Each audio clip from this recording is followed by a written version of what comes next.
BMW neizdevies iziet tehniskās apskates apgrieziņu dēļ. Raksturīgi ir vācu mašinām, tā kā Audi, Volkswagen, Seat, Škoda, BMW, kad čipojot dažreiz, kas tā čipo vai ārzemēs vai Latvijā, nepievērs uzmanību, tužgaitu sačipo atgrieziņus pa lielu.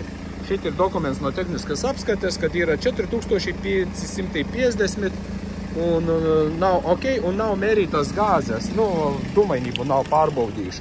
Tā kā šobrīd mēs nolasījām programmatūru, konstatējam to, ka mašina ir čipota, atslēgts DPF, AGRs ir ieslēgts, izanalizējam failu, es tikko pārtaisīju failu, sakartoju, sarakstīju iekšā caur ABD, nejaucot neko, un tagad apgriezienī viņam ir kā no rūpnīcas 4000.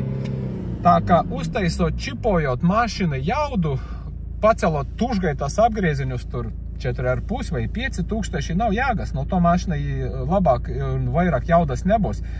Mēs uztaisījām programmatūras, uztaisīju tā, ka saglabāju esošo programmatūru, saglabāju esošo jaudu, vispār nekripatini nezaudēju, un saregulēju apgrieziņus tā, lai būtu kā no rūpnīcas.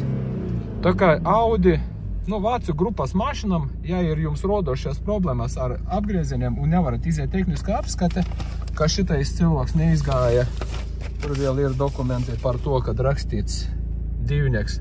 Neatbilsti motora klokvarsta maksimāli apgriezieni. Dūmainības pārbaude nav veikta pilnā apmērā. Tā kā šobrīd būs viss kārtībā. Jaukas brīvdienas jums. Atām!